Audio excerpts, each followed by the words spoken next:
Esta historia comienza con una pregunta que se hacía el protagonista. ¿Qué pasaría si la vida estuviera predestinada? ¿Cómo manejaría tal situación? Y justamente en el elevador donde estaba, detrás de él había una chica de cabello plateado. Uy, empezamos bien. Pero aquella chica estaba llorando. Uy, empezamos mal. El motivo era desconocido, pero lo que se puede decir es que desde ese día, el prota se enamoró de ella sin siquiera saber su nombre.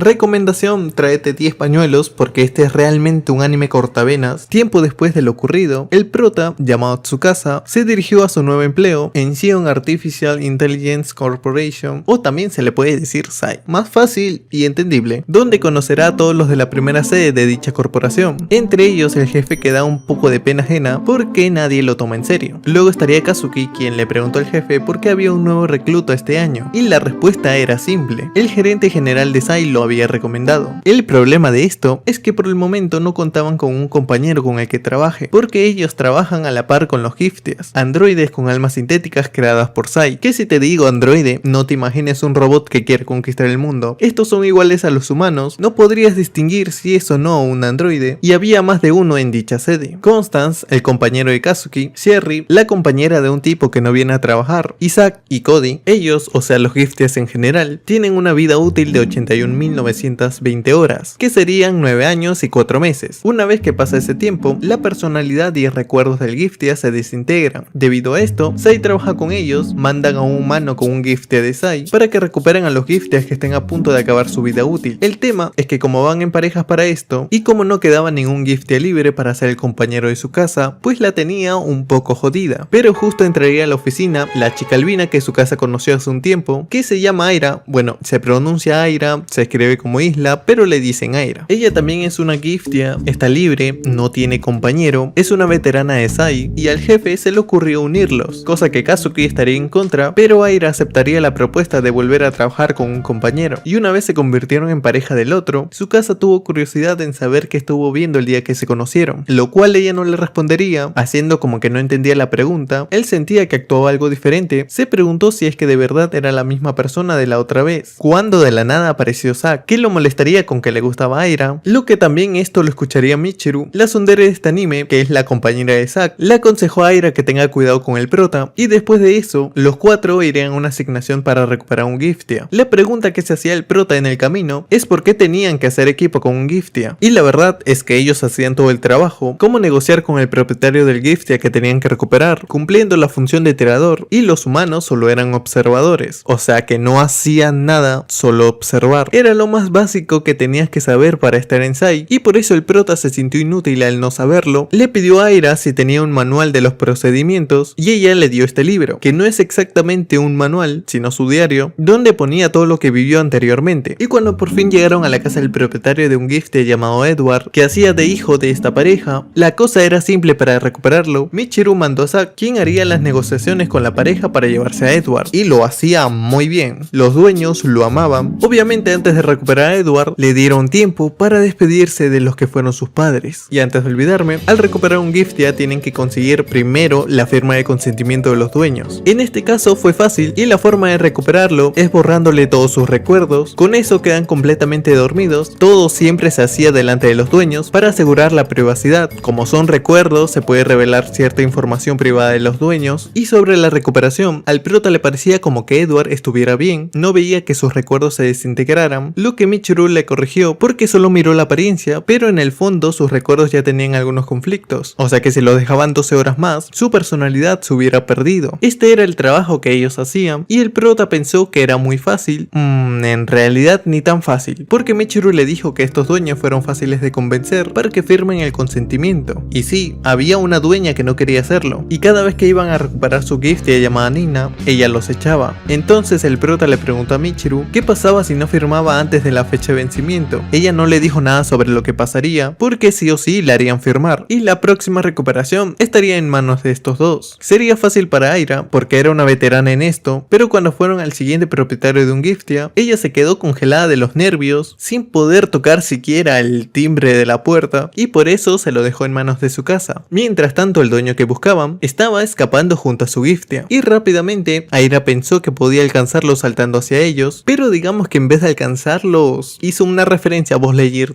Al infinito y más allá. Se tiró desde donde estaba y destruyó el basurero del condominio. El jefe recibió una queja por eso y Kazuki amenazó al prota de que vuelva a presionar a Aira de esa manera. El pobre no había hecho nada, por eso Michiru después se lo diría a Kazuki. Esto el prota lo tomó como que por fin era amable con él. Ella negó eso, haciéndolo ver como que lo hizo por su bien, como típica tsundere, para luego, como ya le había mostrado cómo era el proceso para recuperar un Giftia, le dejó elegir que se encargue de una de sus tareas. Entre ellas estaba la dueña que no quería que se lleven a su Giftia, que justamente fue el que eligieron porque Aira dijo que tenía una forma de convencer a la dueña. Dicha forma era decirle que tome el té con ellos. La primera vez la rechazó, al día siguiente vino con galletas para acompañar el té, pero también la rechazó. Lo volvió a intentar un día más, pero nuevamente la rechazó, y cuando creyó que esta vez lo lograría con su as bajo la manga, la rechazó otra vez. Pero como era el último día para recoger a su Giftia, ella entró sin permiso al jardín y se encontró con Nina, la Giftia que se tenían que llevar, y era como la nieta de la dueña, quien la descubrió y estuvo por llamar a la policía, solo que Nina le dijo que aunque sea, Aira tome un baño antes de irse, terminó aceptando por amor a su nieta, y mientras Aira se bañaba, su casa intentó convencer a la dueña, pero le dijo que para ella, Nina era el único familiar que tenía, no la veía como una simple Giftia y no dejaría que se la llevasen, hasta que escuchó de Nina, que estuvo hablando con Aira, si es que no tenía miedo de ser recuperada y pierda sus recuerdos. La única que tenía miedo de eso era Aira, prefería no haber tenido ningún recuerdo, mientras que Nina solo no quería ser una carga para su abuela, y si la veía así, de seguro se pondría muy triste. Solo quería despedirse de ella con una sonrisa. Al escuchar esto, la dueña decidió aceptar que se lleven a Nina, y después de que tomaran el té juntos, por petición de ella, llegó la hora de la despedida. Nina le recordó que no olvide hacer algunas cosas cuando esté sola, y entre fuertes lágrimas, su abuela le dijo que no tenía que preocuparse, dándose el último adiós, para luego borrarle sus recuerdos. Ay, Dios mío, y eso que ni siquiera es el final. Bueno, días después de eso, en la oficina llegó este tipo que les comenté que era el compañero de Sherry, llamado Yasutaka, que casi siempre esquipea el trabajo, pues cuando conoció al prota, le preguntó qué tipo de relación tenía con el gerente de la empresa que lo recomendó, y simplemente era un amigo de su padre que le dio el trabajo porque el prota había faltado a su examen de ingreso por una apendicitis, es decir, que había aceptado el trabajo porque no tenía otro camino. Y luego de que Sherry se llevara a su compañero para obligarlo a hacer las tareas pendientes, nuestro prota junto con Aira seguían en su trabajo de recuperación de Giftias, donde no tenían mucho éxito porque ella se ponía nerviosa al negociar con los dueños de los Giftias, causaba problemas a su casa y él se llevaba todo el peso consigo, es decir, aceptaba todos los sermones de Michiru, y cuando se quedó haciendo horas extras en la oficina, conoció a los ingenieros del servicio terminal. Bueno, solo habían dos, así que muchos no hay. Serían la rubia con más personalidad que cerebro, llamada Eru, y el jefe a cargo de los exámenes de los Giftias de la compañía, que en ese momento estaban haciendo exámenes físicos a Aira, a la cual luego le dijo que estarían bien ayudarse mutuamente al ser un equipo. Él se encargaría de la negociación, lo que ella terminó aceptando hasta que pueda volver a estar nuevamente en forma, ya que ella había perdido el hábito por dejar de trabajar con un compañero hace años. Y al día siguiente, Michiru, al sentirse mal por regañar al prota y enterarse que estuvo llevándose toda la culpa, le pidió una disculpa como lo haría una tsundere, como que sí lo sentía, pero que no se emocione con recibir sus disculpas. Y ya por la noche, su casa al quedarse en la oficina, habló con Yasutaka, quien le dijo que los datos de los exámenes físicos de un Giftia siempre irán disminuyendo, porque en realidad ellos no podían mejorar sus resultados, y aplica igual para Aira, así que no le veía mucho sentido que ella tome muchas veces el examen. Pero aún escuchando eso, su casa vio lo mucho que se esforzaba y decidió poner de su parte, consiguiendo por fin avanzar en su trabajo junto con Aira, pero había algo que Kazuki no le había dicho al prota. La vida útil de Aira era algo de 3 meses, y hablando del prota, este empezaría a vivir en el departamento de la compañía junto con Aira, como lo hacían los demás que trabajaban ahí, y ese mismo día Aira le enseñaría el departamento donde vivirían, pero el único problema era que ella se quedaba ignorándolo todo el tiempo. Y más tarde, cuando estuvo leyendo en el comedor el diario de Aira, Michiru apareció y al verlo con ese diario, le dijo que no intentara nada más 18 con Aira, y Eru, la de poca neurona, le recomendó que podía intentar algo cuando Aira esté saliendo del baño. Pero lo que al prota más le preocupaba no era verla en nudes a la albina, sino que entender lo que pensaba estaba ella. Los del trabajo le recomendaron unas cosas para llamar su atención, como hacer ejercicio haciendo ruidos fuertes, como cuando estás estreñido y vas al baño, pues igual. Lo que no terminó bien porque Michiru, que vivía al lado, lo encontró así. El siguiente consejo fue de Constance, que digamos que el prota terminó con la ropa de aire encima y otra vez Michiru lo vio como un degenerado. La última vez parece que tuvo la idea de llamar su atención de nuevo, haciéndose que tenía el síndrome de octavo grado, pero Michiru lo vio con este vestido puesto y terminó igual que las anteriores veces. Las cosas siguieron así hasta que también los encontró así de juntos. La única que le daría un buen consejo al prota sería Kazuki, diciéndole que podía invitarla a salir en su día libre. Él estuvo pensando cómo hacerlo y cuando lo logró, con la excusa que le quería dar un regalo a alguien con su misma apariencia. No terminó muy bien. Cuando ella se probó una ropa que él eligió, además al ir a comprar un regalo, Aira quería que le comente cómo es la persona a quien se lo iba a dar para elegir mejor el regalo y la describió como una persona callada cuando está en casa. Aira no imaginó que estaba hablando de ella y dijo que le parecía una persona muy molesta. Al terminar de comprar el regalo, le confesó que la persona a quien se lo daría era ella y además que lo había hecho para crear recuerdos juntos. Ella al escuchar esto lo dejó diciéndole que ella no fue creada para eso, pero el prota aún así cuando volvió a casa le dio un llavero de regalo, sabiendo que ella no aceptaba este tipo de cosas de nadie y le dijo que podía traerlo después si quería. Al final del día pudieron por fin tener algo de comunicación estos dos. Luego de eso les encargaron recuperar a la giftia llamada Marcia, pero antes de eso le pidieron que tengan cuidado con los recuperadores del mercado negro, quienes se hacían pasar por ellos para robar a los giftias y venderlos. El caso es que cuando nuestro prota junto con Aira llegaron a la casa de Marcia, resultó ser muy buena persona, o mejor dicho una buena giftia, y el propietario era este niño llamado Sota, que cuando ella estuvo contándole lo bien que se la pasaban con sus padres, que por cierto ellos ya murieron, pero fueron una familia muy unida, Sota, este niño engreído, les dijo que no deberían creer lo que ella decía, que si vinieron a llevársela, con gusto les firmaría la carta de consentimiento, pero su casa lo detuvo porque no podía aceptar que lo firme estando enojado, y en realidad él sentía que Marcia le mentía porque no le dijo que un día se la llevarían a ella. Aparte no recordaba nada a sus padres, bueno, al ser un niño es comprensible, y estuvo comportándose así desde que Marcia le dijo sobre su vida útil, y al regresar a la oficina, el prota le estuvo contando a Michiru la situación, y le recomendó que lo mejor sería hacerle entender a Sota que siempre fue amado. Con eso en mente, a su casa se le ocurrió mientras veía los álbumes de fotos de Sota, donde celebraban su cumpleaños en familia, encontraron la receta de la tarta de fresa que preparaba su madre ese día. Se ofreció en ayudar a cocinar la misma tarta para el cumpleaños de Sota, pero como el prota con las justas podía máximo hervir agua, como yo, se le iba a hacer muy difícil hacerla. Lo bueno es que llegaría a Michiru, que ella sí le sabe a la cocina, terminarían de hacer la tarta sin problemas, y cuando estuvieron tomando un descanso, ella le contó al prota que también vivió lo mismo que Sota, solo que un tanto diferente. Su padre, entre comillas, era un giftia, y cuando quisieron recuperarlo, porque se había pasado su vida útil, este ya se había vuelto un wander, los giftias que pierden los recuerdos y personalidad hasta el punto de atacar a las personas. Por eso sabía lo que podría estar sintiendo Sota. Después de que le haya contado todo eso y que el prota lo viera con mucha pena a Michiru, Sota había llegado a casa y recordó que ese día era su fiesta de cumpleaños. Recibió la sorpresa que le hicieron, pero el malagradecido hijo de su madre santa seguía rompiendo los huevos como el malcriado que es, hasta que vio la tarta de fresa que solía cocinar su madre, y lleno de lágrimas le pidió disculpas a Marcia por tratarla mal todo este tiempo. Para días después llegara de visita este hombre que pertenecía a los recuperadores del mercado negro. Lo bueno es que no estaba Marcia en ese momento, pero lo malo es que se la encontró cuando ella volvía y se la llevó a la fuerza. Sota se preocupó porque no llegaba, llamó al prota para pedirle ayuda, pero el niño no pensó que el tipo que vino en realidad no trabajaba para Sai, sino que era un tipo peligroso y que el prota le diría para tranquilizarlo. Imagínate cómo se hubiera puesto a llorar, no mames. Por eso le dijo que arreglaría este problema y la traería de vuelta. Las buenas noticias es que todavía faltaban 23 horas para que ella se vuelva un wander, así que entre todos se pusieron a buscarla. El jefe llamó al gerente para decirle lo que estaba pasando y este mandaría al grupo de élite por si las cosas se ponían feas. Así fueron pasando las horas, buscando en todos los lugares posibles, y hasta las 6 de la mañana no habían encontrado rastro del paradero de Marcia, aunque habían encontrado una zona en la que no fueron capaces de entrar porque estaba el grupo de élite, comandado por un viejo amigo de Kazuki, al cual convenció para que los deje pasar antes de que ellos fueran a destruir a Marcia cuando se haya convertido en un wander. Tenían algunas horas para evitar que se repita lo mismo que con el Giftia, que era el padre de Michiru hace 3 años. Ella evitó que lo recuperaran y terminó mal porque empezó a atacar a todos, incluyéndola a ella, y fue neutralizado por el grupo de élite de la peor manera frente a sus ojos. El prota, al escuchar lo que pasó, le prometió prometió a Michiru que eso no volvería a pasar. Recuperarían a Marcia antes de eso, pero rato más tarde habían encontrado el recuperador del mercado negro hecho pija, lo que significaba que posiblemente Marcia se haya vuelto un Wander. Así que Kazuki dio la orden de recuperarla antes que el grupo de élite. Justo después de decirle eso, Aira y Tsukasa se encontraron con Marcia, a quien intentaron recuperar, pero también apareció Sota en ese momento. No sé qué carajos hacía ahí, pero bueno, provocó que Marcia pierda el control, invalidara a Aira y escapara con él. Kazuki le ordenó que se quedara con Aira esperando, y mientras los otros seguían buscando a Marcia, les consiguió tiempo para que el grupo de élite no intervenga, solo que el prota junto con Aira no podían quedarse de brazos cruzados y fueron a buscarla. Felizmente la alcanzaron y estaban por convencerla para que sea recuperada, pero perdió de nuevo el control por culpa de Sota, el cual estuvo a nada de morir hasta que el prota no le quedó de otra que usar el arma que servía como virus para los Giftias, con el cual podía destruirla. Bueno, la usó y pudo salvar a Sota. La Giftia llamada Marcia ya no existía. Con todo eso y que Aira se haya desmayado en la misión, el prota ya estaba cargado de mucha culpa, y mientras ella se recuperaba, él se quedaba haciendo trabajos de oficina. La esperaba toda la noche hasta que termine su mantenimiento, y cuando despertó le preguntó qué pasó con Marcia y Sota, cosa que yo también quiero saber. Él le dijo que los demás se habían encargado del resto y por el momento era mejor descansar. Ella se preguntaba cómo es que podía seguir sonriendo, y al volver a la oficina le siguió pareciendo intrigante como lo hacía. Michiru y Eru le interrogaron qué había pasado entre ellos dos, más Michiru porque pensó que el prota había hecho algo con Aira, pero les dijo que últimamente había estado pensando mucho en su casa hasta el punto de no poder quitárselo de la cabeza, lo que Eru confundiría que se trataba de amor. No le dejó que lo explique mejor y le propuso que vigilen a su casa las 24 horas del día. Al principio, viéndolo desde lejos, fueron descubiertos por Sherry, que clavó un lápiz en los prismáticos de Eru, pero no se detuvo ahí. Pasaron casi todo el día viéndolo a dónde iba y qué hacía. Incluso lo siguieron al baño, donde Eru primero calculó con Pitágoraso el tamaño del sin hueso del prota, hasta que fue descubierta, y la poca ayuda que recibió Aira, como también la información innecesaria del prota, seguía sin entender cómo él podía sonreír después de lo que pasó. ¿Es que acaso los humanos podían borrar sus recuerdos? Y bueno, no es el caso. Michiru le aclaró esto porque días antes él había visitado a Sota para pedirle disculpas por no cumplir la promesa de traer a Marcia. Tal vez la razón por la que sonreía era porque estaba triste. Días después de eso, cuando Aira ya podía volver al campo, pensó que el prota ya no iba a querer hacer grupo con ella, como pasó anteriormente con Kazuki, y lo estuvo buscando para preguntarle directamente si seguirían siendo compañeros. Lo encontró hablando con Kazuki sobre la vida útil de ella. Él se enteró que solo le quedaba algo más de un mes y le preguntó si quería seguir en un grupo con ella o quería que le asignen un nuevo compañero. Aira ya presentía qué es lo que iba a elegir, pero se llevó una sorpresa al escuchar que quería seguir siendo su compañero hasta el final. Está muy seguro de su decisión, y Aira, quien lo escuchó, se alegró mucho por eso, y los días siguientes los dos empezaron a comportarse diferente. Aira quería ayudar en lo que pueda al prota, como tendiendo su ropa o limpiando su escritorio, pero en ambos casos no ayudaba mucho, mientras que el prota intentaba preguntarle si podían salir en una cita en su próximo día libre, pero a él tampoco le salían bien las cosas y no se presentaba la situación ideal para preguntárselo. Pero después de un empujón por parte de los de la oficina, se lo preguntó directamente y aceptó ir con él, cosa que no creyó que aceptaría. Y mientras esperaban hasta que llegue el día de la cita, sin descuidar su tiempo en el trabajo, Aira tenía que decidir dónde quería que fuera la cita. Recibió varios consejos de la Pechos Grandes y la Tsundere, aunque al final recordó que la pasaba muy bien en el parque de atracciones, y aparte fue el lugar donde abandonó al prota en la primera salida. Así que una vez llegó el día de la cita, lo único que quería Aira era sentarse en un banco hasta que se ponga el sol, donde anteriormente iba con Kazuki, para solo ver sonreír a las personas. Y la última vez que fue a ese lugar fue hace 3 años, cuando Kazuki le dijo que ya no podían ser compañeras. Desde ese día dejó de venir para no inundarse de cualquier tipo de sentimientos, pero como ahora ya pasó eso, el prota le dijo que probarían todos los juegos ese día, y fue así como pasaron juntos el día de la cita. La última atracción a la que se subieron fue la Rueda de la Fortuna, donde el prota se desmayó, convenientemente para él, pero fue porque todo ese día, desde que se levantó, estuvo con fiebre, y por la noche, no se imaginen cosas, ella le confesó que solo le quedaba algo de un mes de vida útil, pero como ya sabemos, el prota estará con ella hasta el final. Aparte, no le molestaba que no se lo haya dicho. Luego de eso, cuando su casa estuvo ofreciéndole a la dueña de un Giftia las 3 opciones que les daba Sai al ser recuperados, entre ellas había una que le permitía quedarse con la misma Giftia, solo que con diferente personalidad, borrándole todos sus recuerdos, y esto despertó curiosidad en el prota si es que se podía recuperar los recuerdos cuando los Giftias serán renovados. Pero después de preguntar a todos en la oficina, vio que no era posible tal cosa y solo tenía que aceptar que no se podía. Por otro lado, cuando el prota y a Aira les encargaron ayudar a Andy, una Giftia de la CD3 que había venido a recuperar un Giftia que estuvo huyendo, y en el camino Eru se encontró con ellos, pensó que Andy era la Giftia que anteriormente vivía cerca de ella, y tenían ciertas costumbres de confianza, aunque resulta que en realidad sí era, pero ella había sido renovada, y no se acordaba de Eru, lo que el prota se enteró al hablar con ella, la cual luego le pediría que la acompañe en una salida con Andy, porque como ahora se había hecho amiga de ella, y le pidió que la lleve a un carnaval, donde iban antes juntas de que sus recuerdos sean borrados, y sentía que no podía ir sola, por eso se lo pidió el prota, quien también invitaría a Aira, aprovechando que pasaban a ver los fuegos artificiales, aunque el prota tenía pensado ver si alguno de los recuerdos de Andy regresaban. Lastimosamente no pasó eso, y cuando se dio cuenta que no se podían recuperar los recuerdos de un Giftia renovado, y que solo tenía estos momentos para crear recuerdos con Aira, a la cual perdió de vista en el festival, se dio cuenta de eso después de un rato, y salió corriendo para buscarla. Cuando por fin la encontró, Aira le dijo que como le quedaba poco tiempo, tal vez lo estaba haciendo sufrir, y la verdad es que sí, él pensaba que era muy doloroso, pero quería que sea su compañera para siempre, y aprovechando el momento, le confesó que estaba enamorado de ella, todo muy lindo, con fuegos artificiales de fondo, solo que ella no pudo aguantar la situación en la que estaba, y lo rechazó. Evidentemente los próximos días, él estaría como cualquier persona cuando es rechazada, con el síntoma grave de muerto en vida, mientras que por el lado de Aira, no quiso rechazarlo y le pidió consejos a Michiru, quien le propuso que vivan separados por un tiempo para que piense qué debería hacer, aunque las cosas fueron iguales, incluso en el caso de ella, fue obligada por Eru a vestir este tipo de atuendos, y al día siguiente como vio a Michiru y al prota salir del mismo apartamento, lo malentendió y se fue diciendo espero que les dure, aunque al rato se aclaró lo que pasó, y además solucionaron el tema del rechazo que recibió. Los próximos días estuvieron normal nuevamente, el único problema es que Aira seguía pensando qué hacer con su relación con el prota, hasta que decidió alejarse de él. Le comentó esto a Michiru, quien no pudo entender por qué eligió hacer eso, y es aquí cuando se enteró que a Aira solo le quedaba un mes para que sea recuperada. No terminó ahí porque por la noche se encontró con el prota, le pidió perdón porque no sabía en qué situación se encontraban ellos, y aparte le preguntó enojada cómo haría ahora que sabía que su relación con Aira no iba a durar mucho tiempo, y él convencido le respondió que sería su compañero hasta el final, no importaba si igual lo rechazó. Al escuchar eso, Michiru les dijo que los iba a apoyar. Ya cuando el prota volvió a su departamento, donde lo estaba esperando Kazuki, les dijo a los dos que iba a disolver su grupo, con la excusa que los romances estaban prohibidos en la oficina, así que ahora intercambiarían de compañeros. Kazuki estaría de nuevo con Aira, quien no se negó a la orden que les dio, aunque su plan era hacer entrar en razón a Aira, o sea que estaba de parte del prota, y lo ayudaría a convencerla. ¿Cómo? Pues le haría ver que en realidad su decisión solo dejaría su casa con recuerdos dolorosos de ella, y con lo que le dijo, más un poco de tiempo que reflexionó las cosas, se dio cuenta que no quería eso para él, así que por fin tomó una decisión, y al día siguiente, enfrente de todos de la oficina, qué vergüenza, le dijo entre lágrimas que no quería que él la recuerde como una persona fría y distante, y que en lugar de eso, quería formar más recuerdos junto a él, para que se sienta que estuvo ahí. Además,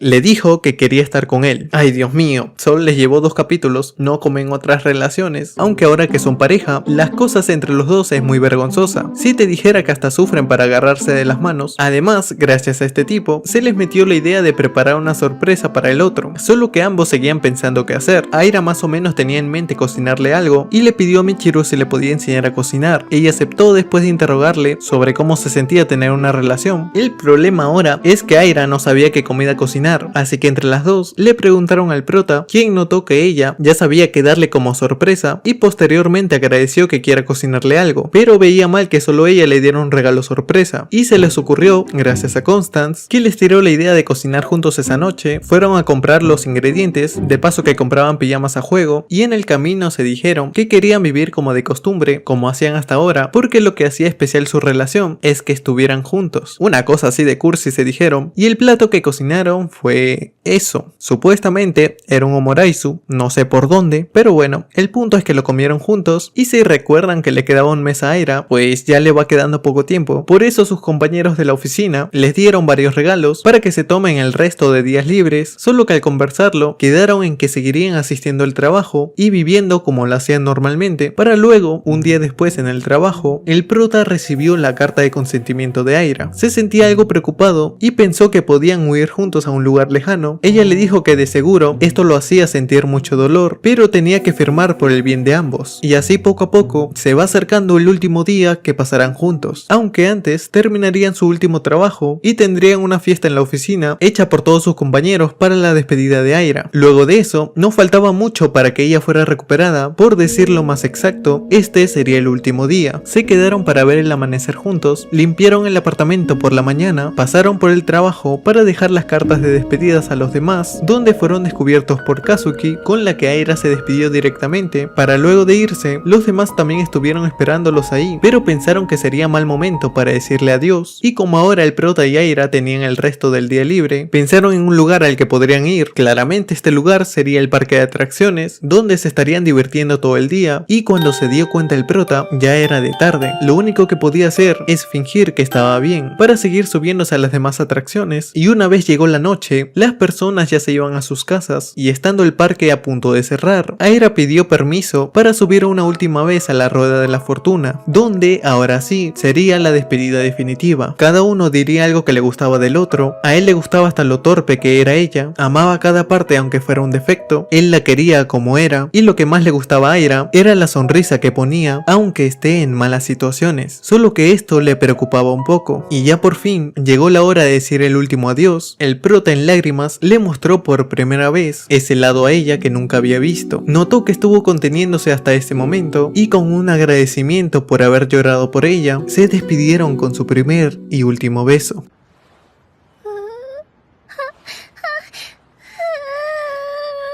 Al bajar de la rueda de la fortuna, Kazuki esperó a su casa para decirle que lo había hecho muy bien hasta el final, lo que terminó partiendo aún más al prota. Sí, en momentos como estos, cualquier palabra es demasiado letal, mientras que los demás leían las últimas palabras que Aira les había dejado. Y así pasaron 9 meses en los que el prota descubrió la respuesta de cómo vivir con una vida predestinada, pasar ese tiempo viviendo la vida al máximo. Volvió luego de su sesión de entrenamiento a la oficina del servicio terminal, preparado para trabajar de nuevo con todos ellos, y le presentaron a su nuevo o nueva compañera, que no lo muestra, lo único que se puede ver es su mano. Tal vez renovaron a Aira. No me des esperanza. Y así, con un final sin que pueda decir que terminó bien o mal, tuve que ver este anime 2 veces, sufrí el doble, así que por favor suscríbete, dale like y comenta algo gracioso, porque estoy a punto de matarme, ya tengo la soga lista. Eso sería todo, te me cuidas, adiós.